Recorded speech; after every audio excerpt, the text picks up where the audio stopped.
this is going to be brief, but full of information on the topic of really changing the game for those enterprise prospect meetings. But before we do that, we need to really acknowledge the kind of environment that we are living in today. This year has been probably the most challenging year for salespeople, as well as all business people and others, in that it is more difficult than ever to get a prospect meeting. And once you get that meeting, it's even more difficult to engage with the prospect and really capture their attention and to move forward with them. And so, given those challenges, we need to do everything that we can, pull out all the tools in our arsenal to prepare for those meetings.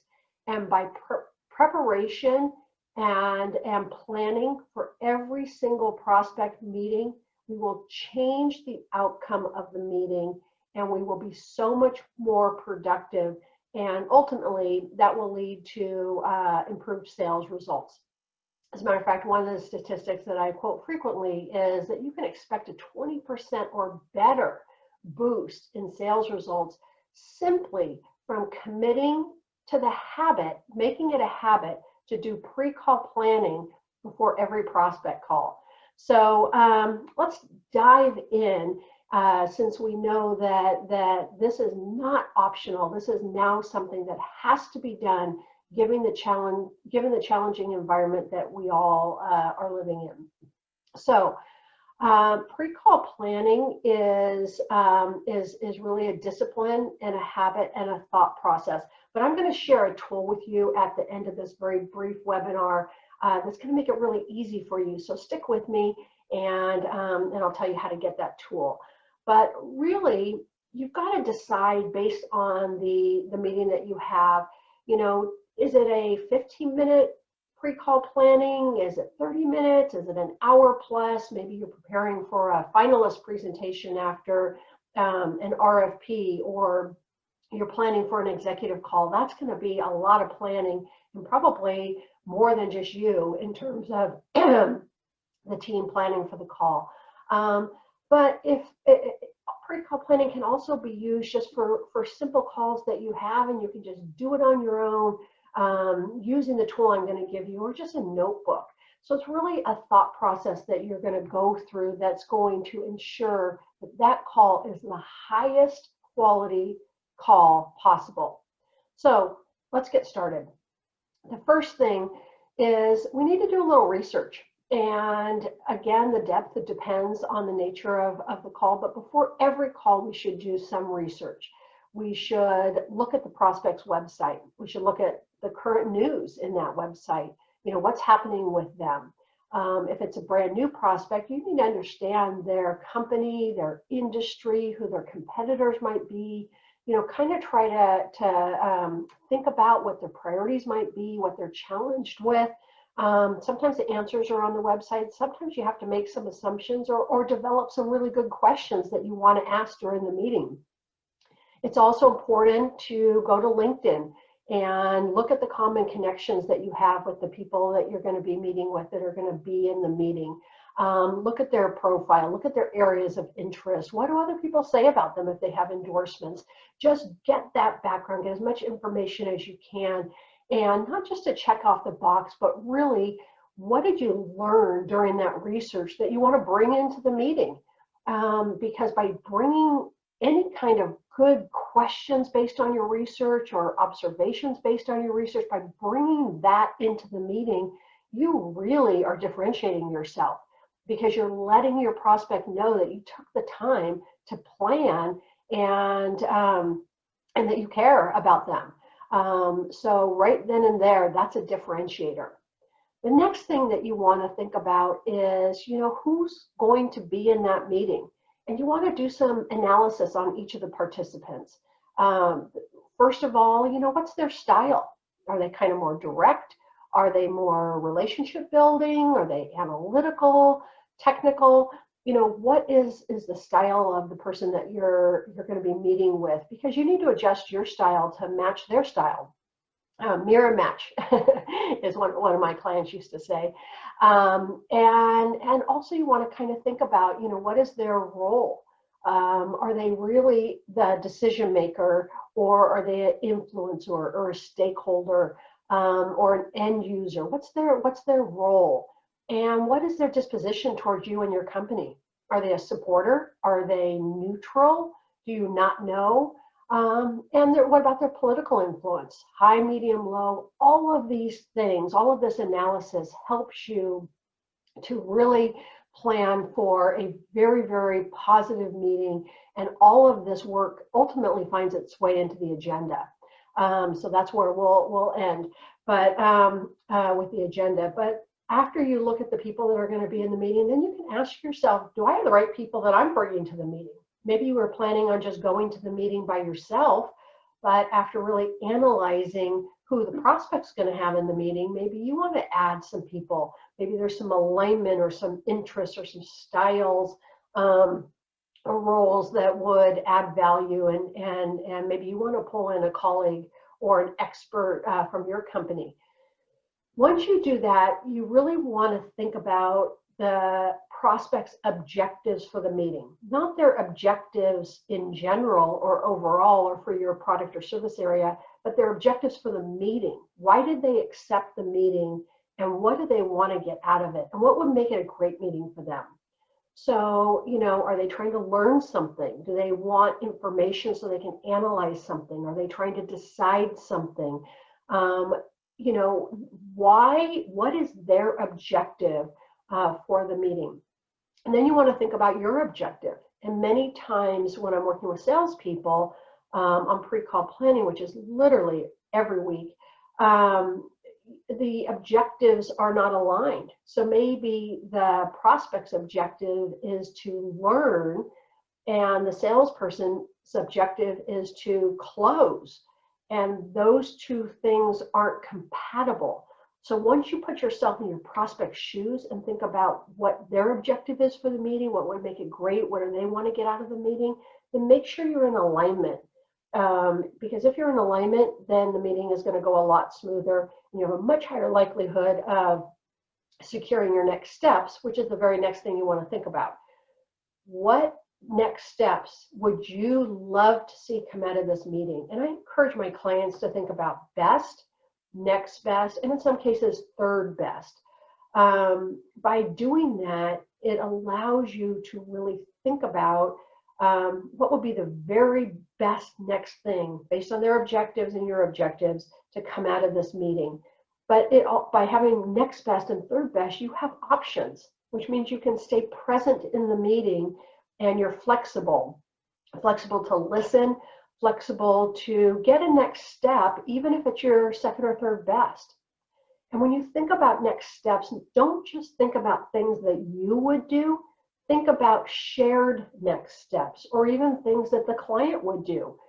It's the only way to advance your sales process is for both you and the client to commit to something, to commit to those next steps.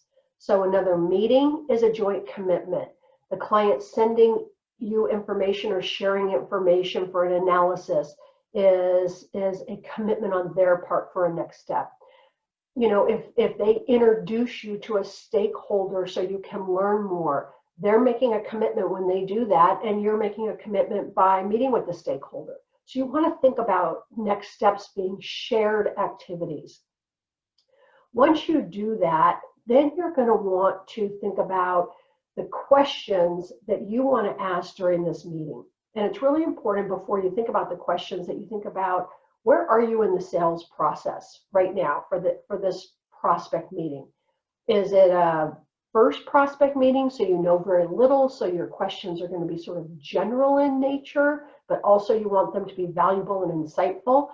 Or are you in qualify? You're qualifying the prospect. Maybe it's initial qualification or advanced qualification. There's some very specific questions that you are going to want to ask depending on the level of qualification that you're at. And it helps to think through those in advance. And by thinking through them in advance, you can make them exactly the question that they should be. either open or closed, really conveying some insights. Some questions can be really valuable to your prospect, not just to you. Those are the best sales questions.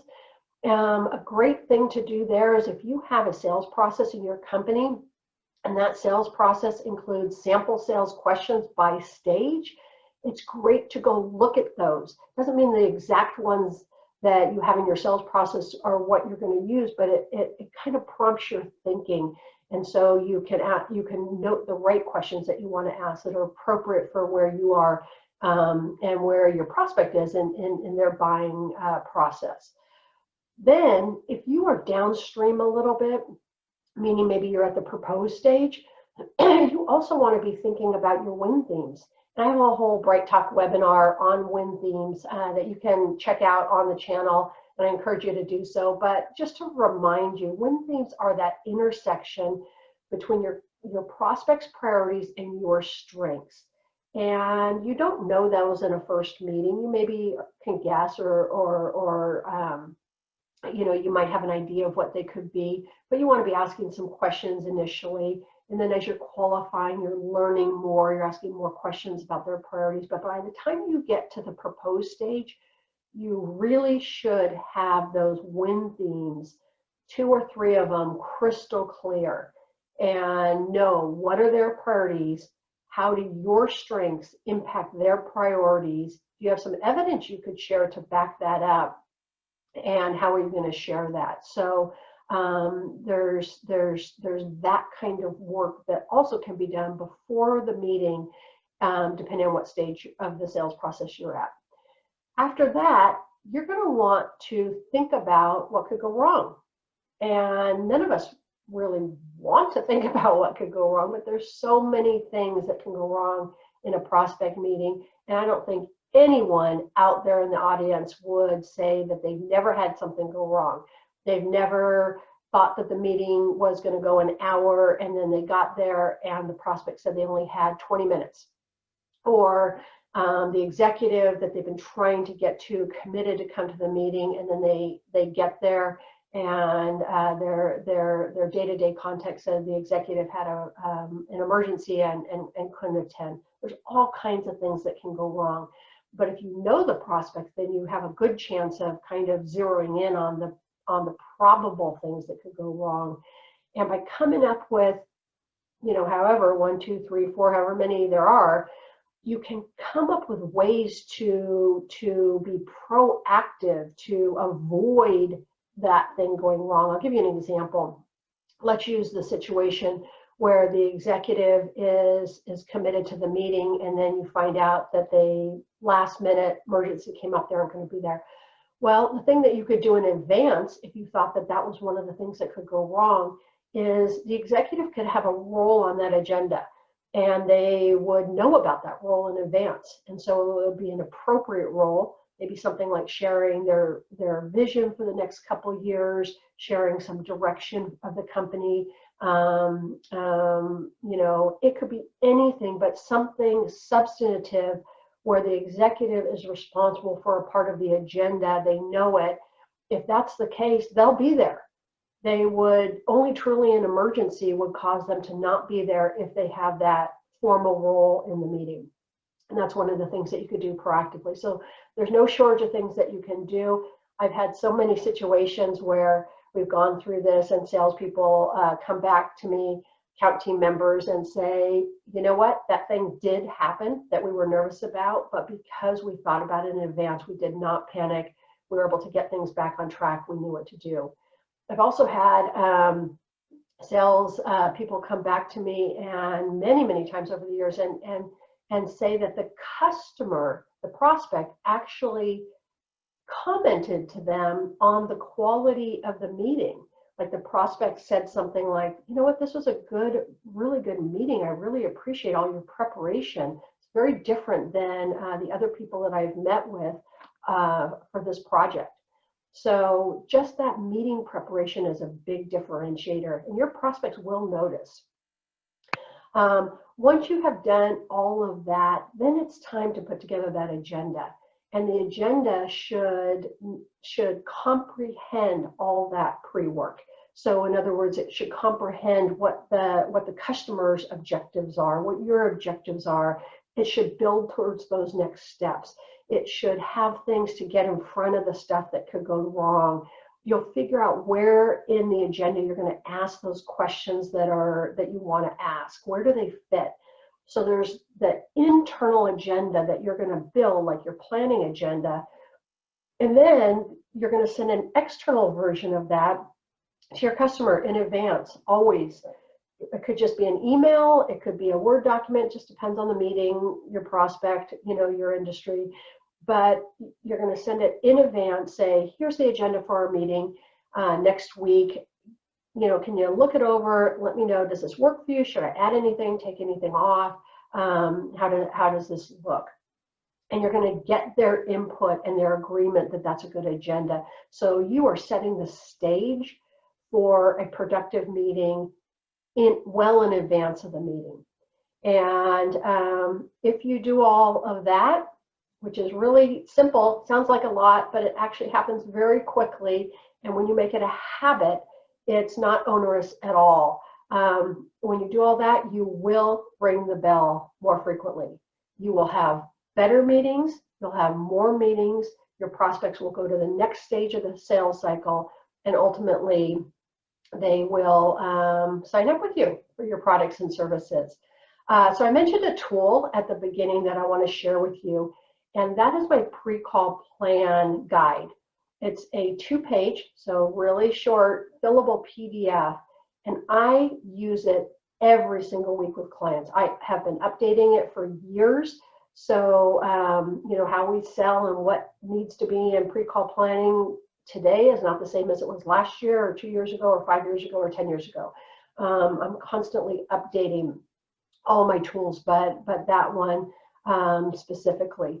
You can download that for free on my website. So if you go to www.toplinesales.com, www.toplinesales.com, you will find that tool and you can download it for free. And I encourage each of you to do that and just commit to start using it.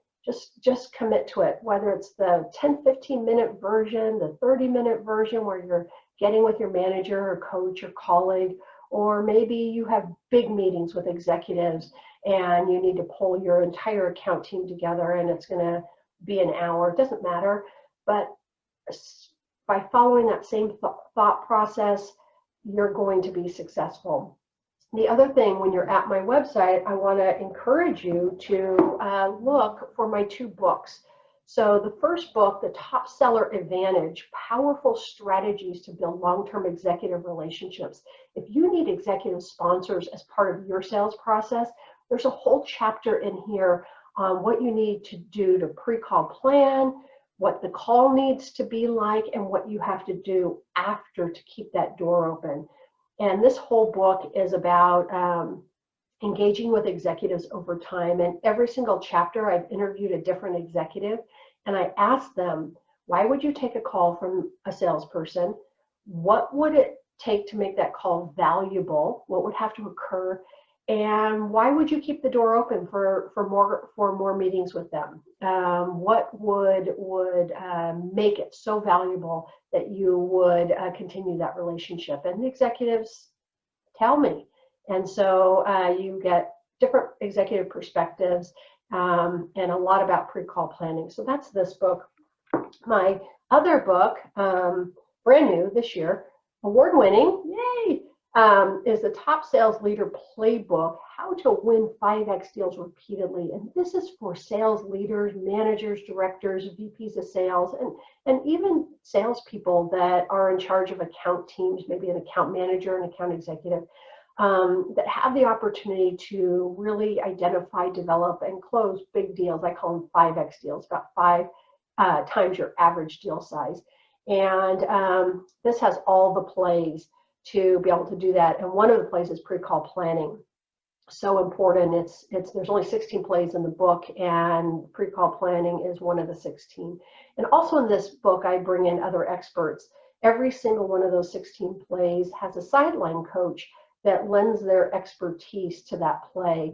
And I searched the entire world. We've got sideline coach experts from all over the world that really have a wonderful and unique perspective. Also with this book, both the books are available on Amazon. If you save your Amazon receipt, you can go back to my website and get a really awesome, comprehensive sales success system assessment tool that I use with my clients. I use it with every single client. You can download that by submitting your Amazon receipt number after you invest in the book. So anyway, pre-call planning, game changer. And thank you so much for participating in this webinar. And best of luck to you for ringing that bell more frequently by doing your pre-call planning.